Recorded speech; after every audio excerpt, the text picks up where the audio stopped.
You will hear a conversation between an assistant at a community centre and a man who wants to join some evening classes. First, you have some time to look at questions 1 to 6.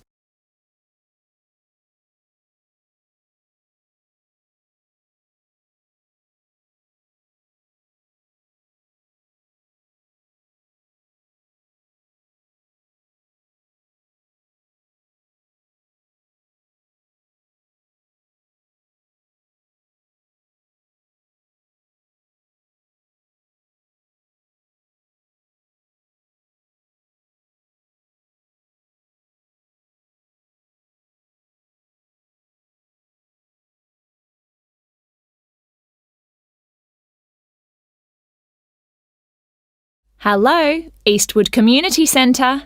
Oh, hello. My name's Andrew Dyson. I'm calling about the evening classes you offer. OK, Mr Dyson. Are there any classes in particular that you're interested in? Yes, you've got a class called Painting with Watercolours, I believe. That's right. It's a popular class, so this term it'll be moving to the hall, so they've got more room. Right. I know it's on Tuesdays, but what time exactly? It was 6:30 last term, but let me just have a look at the details. OK, it'll be 7:30 this time. Probably it suits more people. Well, it's my wife who's really interested, and that'll be good for her because she's home from work by 7:15. That'll give her just enough time to get there. What does she need to bring? OK, well, paints are provided by the tutor, I know that. The information says she'll need just a jar for water and some pencils for drawing. There are also lots of aprons here, so she needn't worry what she's wearing. And the cost for 4 classes is $45, including paints, as I said. OK. Now, we're both quite keen on the Maori language class. There are spaces on the next course, so you could join that. Oh, good. Which room will that be in? When you come in through the entrance of the community centre building, you'll need to go straight up the stairs in front of you, all the way to the top, and it's the small room you'll find there. I see. All right, and let me just check when it's starting. I heard from someone that the July course has been delayed until August. I'm afraid so, and we're halfway through the June course at the moment, so there's not much point you taking that. I guess we'll have to wait then. Well, when you do come, the tutor recommends bringing a small recorder with you, just so you can listen again later. And the cost for 5 classes is currently $40. OK, useful information to know. There's one more class I'm interested in. That's the digital photography class. Oh, I've taken that class myself. The tutor's very good. That'll be in room 9 and it's starting in 2 weeks' time, in the evening, every Wednesday at 6 o'clock. Obviously I need to bring the camera with me. I suppose it'd be useful to have the instructions that go with the camera too? I'd say so. Some people bring along a lot of accessories like extra lenses, but there's really no need for this class. It's mainly focusing on composition really, and getting the most out of the basic camera. That's exactly what I need. And how much does it cost? Let's see. For 4 classes, it's $35. But if you take 8, it works out as $55. So you're making a bit of a saving. $15, that is. I see. Before you hear the rest of the conversation, you will have some time to look at the questions 7 to 10.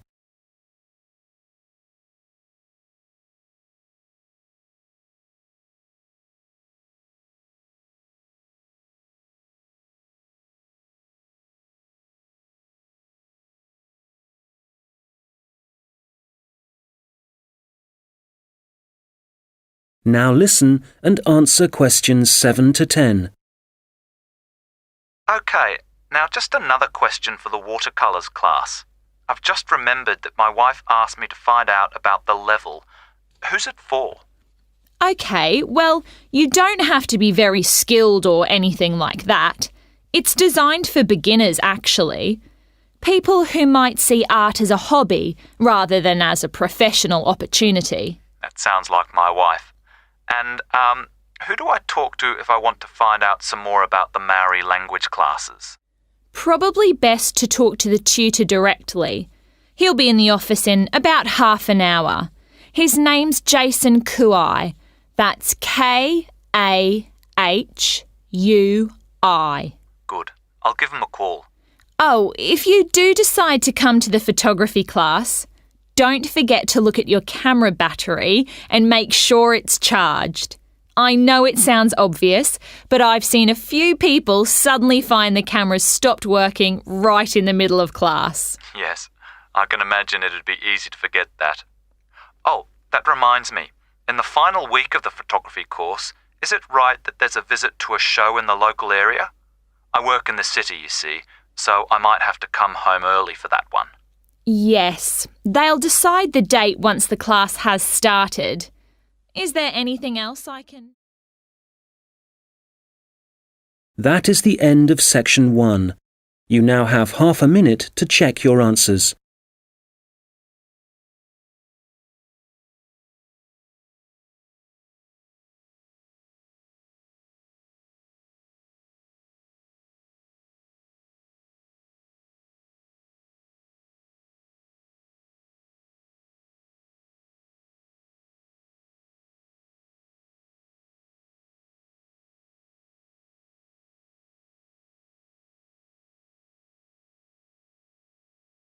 Now turn to section 2.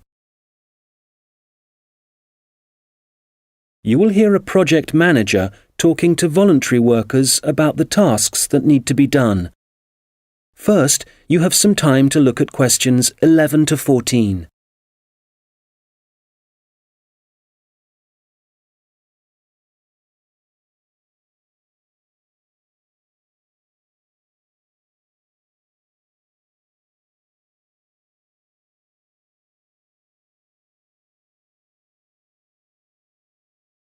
Good morning. It's great to see so many people here. Thank you all very much for coming. Well, as you know, the community gardens at Hadley Park are really not looking as good as they should. Quite bad, really. And although the local council has a budget to deal with some of the problems, we do need volunteers for other tasks. If you don't mind, I'm going to divide you into 2 groups. So everyone on this side of the room is Group A, and the rest of you are Group B. So, Group A, there are a couple of things we'd like you to help with. First of all, don't worry about any litter or empty bottles you see lying about. One of the local schools has offered to help out with that as part of their own environmental project. The priority for you will be to give us a hand with the new wooden fencing. It needs constructing along parts of the bicycle track, as there are parts which have now fallen down or broken, as I'm sure you've seen.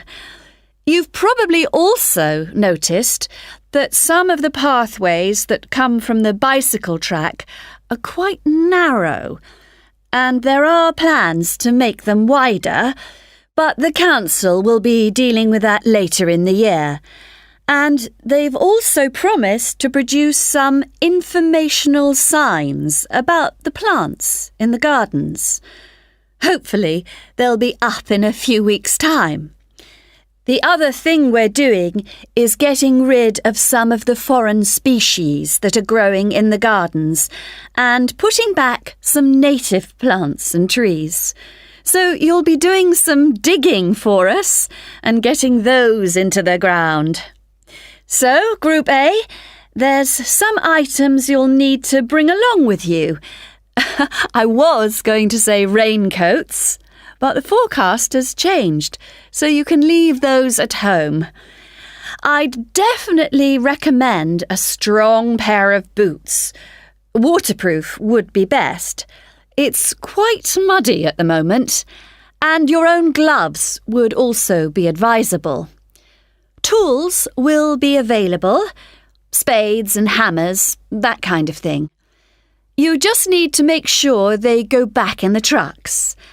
And, there's no need to worry about food and drink, as we'll be supplying sandwiches and coffee, possibly some biscuits even. Before you hear the rest of the conversation, you will have some time to look at the questions 15 to 20.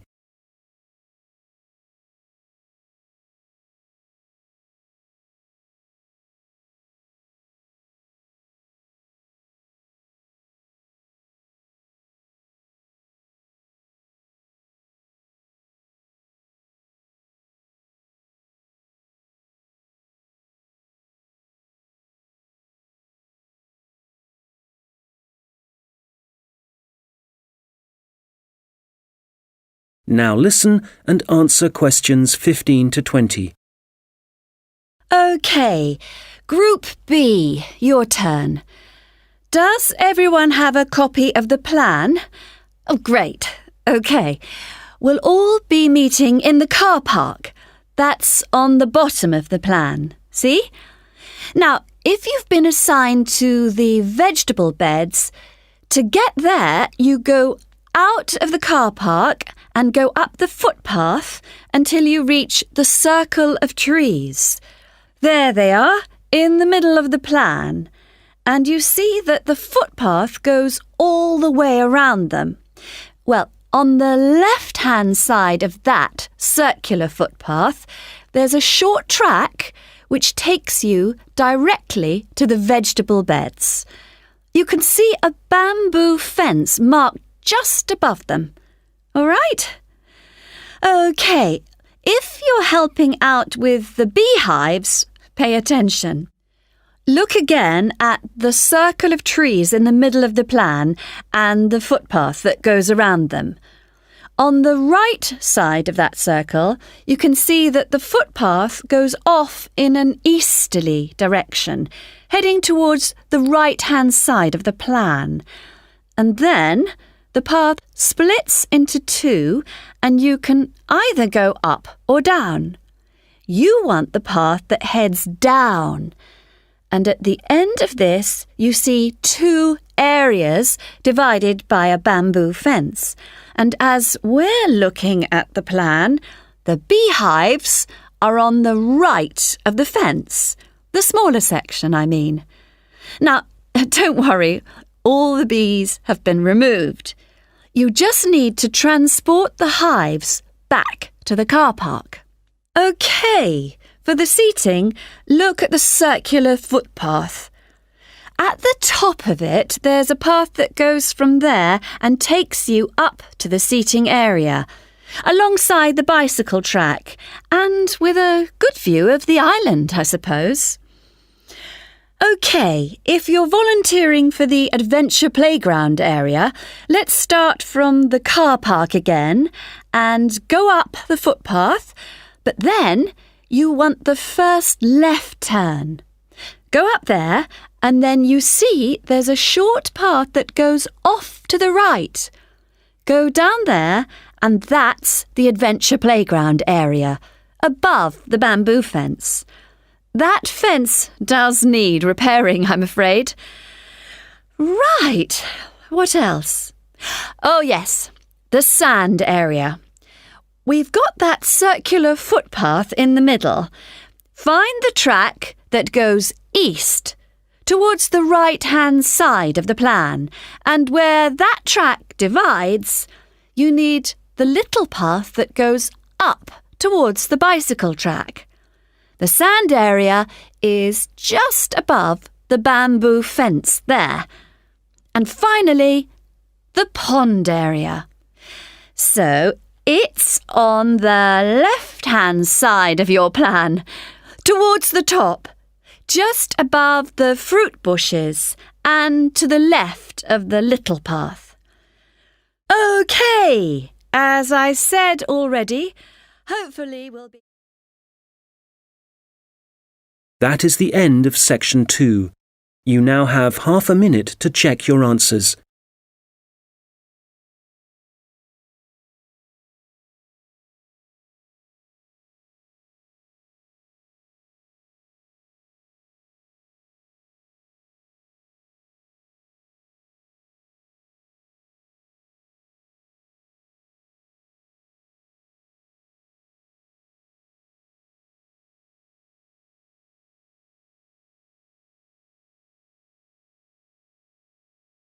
Now turn to Section 3. You will hear two students discussing a presentation they are going to give. First, you have some time to look at questions 21 to 25.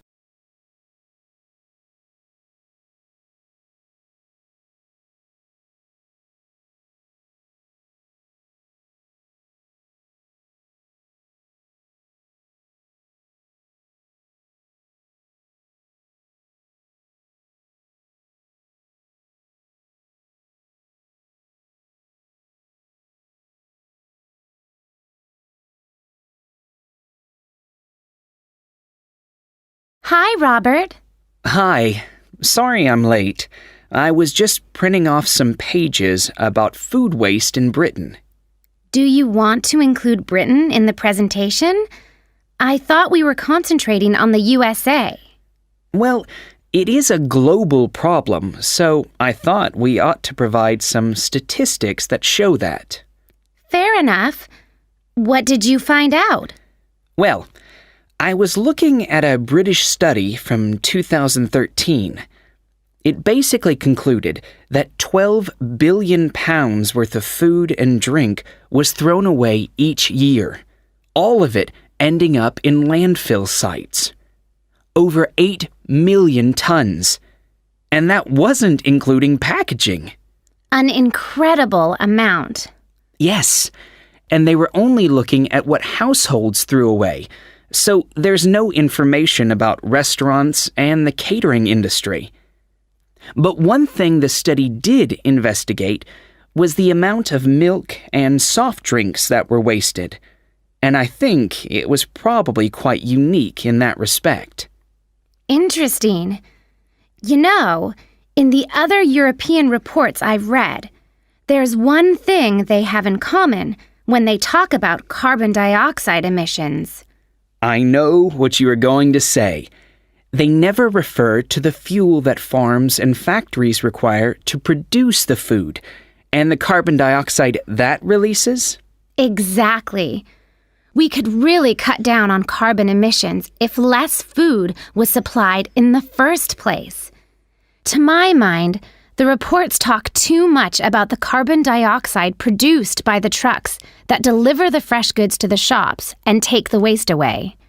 They forget about one of the key causes of carbon dioxide. Absolutely. If the reports are actually going to be useful to people, they need to be more comprehensive. Who do you mean by people? Well, the government, industries, people making television programs. Have you seen any documentaries about food waste? Not that I remember. My point exactly. These days, they all seem to be focusing on where your meat, fruit, and vegetables are sourced from. We're being encouraged to buy locally, not from overseas.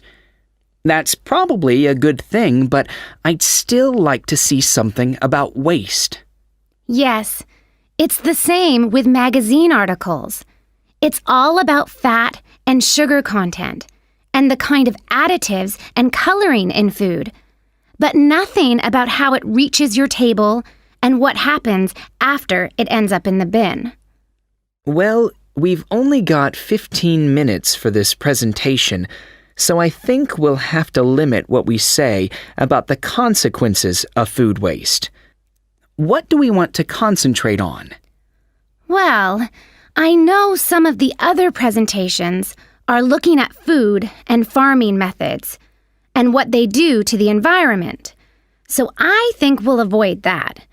And the fact that in some countries, people can't afford the food grown on their own farms. That was covered last term. Okay, we don't want to repeat stuff. What concerns me above all else is that in a recession, governments should be encouraging business to find ways to cut costs. Apparently, supermarkets in the USA lose about 11% of their fruit to waste. That's throwing money away. All right, we'll focus on that problem. It should get the others' attention anyway. Now, how do you want to begin the presentation? Let's not start with statistics, though, because that's what everybody does. I agree. How about we give the other students a set of questions to answer about what they suspect they waste every day? I'm fine with that. Probably a better option than showing pictures of landfill sites. It'll be more personalized that way. All right. Now let's start.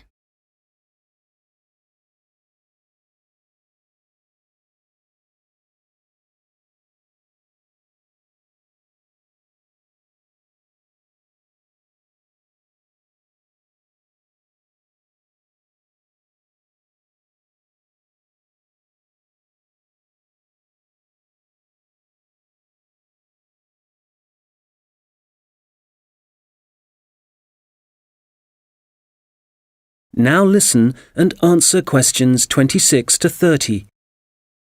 Okay, shall we now have a look at the projects that different researchers and organizations are working on? For me, the project I really liked was the one at Tufts University. You know, where they've invented tiny edible patches to stick on fresh foods that show you what level of bacteria is present, and so whether you can still eat it. It's a great idea, as it tells you if you need to hurry up and eat the food before it goes off. The other good thing about the patches is that apparently they'll be cheap to manufacture. Good. Then the other thing I thought was great was the Massachusetts Institute of Technology project. I hadn't seen that. Well, they've developed these sensors that can detect tiny amounts of ethylene. Ethylene is the natural plant hormone in fruit that makes them turn ripe, apparently. The researchers think that they can attach the sensors to cardboard boxes, and then supermarkets can scan the sensors with a portable device to see how ripe the fruit inside is. That's got to be a quicker way to check for ripeness than taking each box off the shelf and opening it. Definitely. And I thought that Lean Path was worth mentioning too. Their waste tracking technology means that caterers can see how much food is being wasted and why. That'll increase profits for them eventually. Yes. And did you read about 0%? They've produced this smartphone application that allows restaurants to send donation alerts to food charities. The charities can then pick up the unwanted food and distribute it to people in need. In the long run, that'll definitely benefit poorer families in the neighborhood. No kid should go to school hungry. I agree. And I read that quite a few local governments in the USA are thinking about introducing compulsory composting in their states. So you can't put any food waste into your rubbish bins, just the compost bin. Well, I guess that means a bit more work for people. I mean, they have to separate the organic and inorganic waste themselves before they take it out to the compost bin, and you know how lazy some people are. But I guess if we all start composting, we'd be doing something positive about the problem of food waste ourselves, rather than relying on the government to sort it out. Having said that, not everyone has a garden, so I guess... That is the end of section 3. You now have half a minute to check your answers.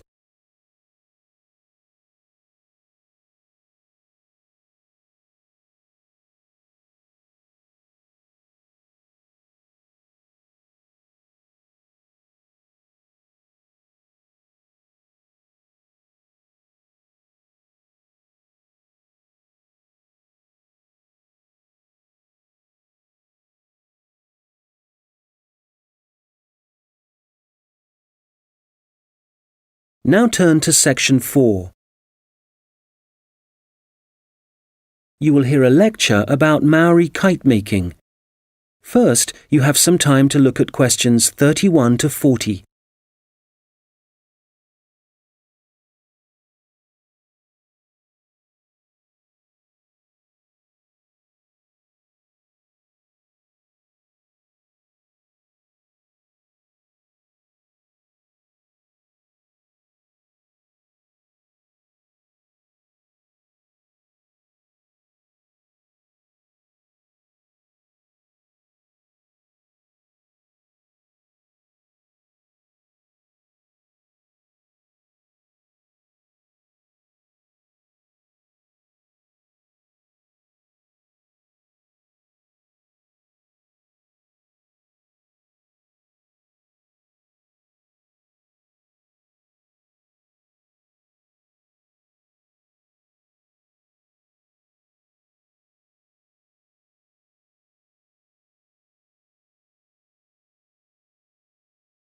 Now listen carefully and answer questions 31 to 40. Well, good morning, everyone. As you know, we've been looking at different kinds of art and craft that were practiced by the Maori people of New Zealand, at least before the Europeans began to arrive in the 18th century. So, the focus of this lecture is kite making, how the kites were made, their appearance, and the purposes they served. Well, let's start with the way they were made. As with other Maori artistic traditions, kite making involved certain rituals. So, firstly, only priests were allowed to fly and handle the largest, most sacred kites. There were rules too, for the size and scale of the kites that the priests had to follow, and during the preparation of both small and large kites, food was strictly forbidden. In terms of appearance, kites were frequently designed in the image of a native bird, or a Maori god, and sometimes, perhaps less often, a well-known hero. You can imagine that when Maori first arrived in the new country, in New Zealand, it may have taken some time to find suitable materials for their kites. But, through trial and error no doubt, they found plants and trees that provided bark and even roots that they could use to make the frames and wings of their kites. And after the frame had been constructed, the kite then had to be decorated. For this, the priests used long grasses, and these, when the kite was in the air, would stream along behind it. They also used a variety of feathers to add colour to their creations. Well, all this meant it was easy to see a kite in the sky, but you could also hear Maori kites. They could be quite noisy indeed, and this was because some priests liked to hang a long row of shells from the kite. You can imagine how they'd rattle and clatter in the wind, how they might completely capture your attention. As I said before, the most common image was probably a bird, and that's the same for other kite-making cultures. But the kites were designed in particular shapes. So, there were kites that were triangular, rectangular, and also shaped like a diamond. And some of them were so large it would actually require several men to operate them. Some of the kites were also covered in patterns, and to make these patterns, the Maori used different pigments of red and black, and these were either made from a charcoal base or from red-brown clay which had been combined with oil obtained from a local species of shark. Now, before I forget, if you have a chance, do visit the Auckland Museum, because they have the last surviving Birdman kite on display. This is the kind of kite that has a wooden mask at the top of the frame. It's a mask of a human head, and you can clearly see it has a tattoo and also a set of teeth. Quite impressive, and a good example of Maori craftsmanship and symbolism. Right, turning to the purpose and function of the kites. They certainly had multiple uses. Primarily, the flying of kites was a way of communicating with the gods, and when the kites rose into the air, the Maori used them to deliver messages, perhaps requesting a good harvest, good fortune in war, a successful hunting expedition. So these kites were incredibly valuable to a community, treasured objects that one generation would pass to the next. People would also fly kites for other reasons. For example, to attract the attention of a neighbouring village. This was done when a meeting was required between Maori elders, a convenient method indeed. And finally, when it comes to war, there are traditional stories that describe how when a Maori warrior found himself surrounded by his enemies, a kite could actually provide the possibility of escape. The kites were powerful enough to take a man up into the air, and for this reason, they could also be used to lower him into enemy fortifications so that an attack could begin from the inside. Well, I'm happy to say there seems to be a revival and growing interest in kite making, and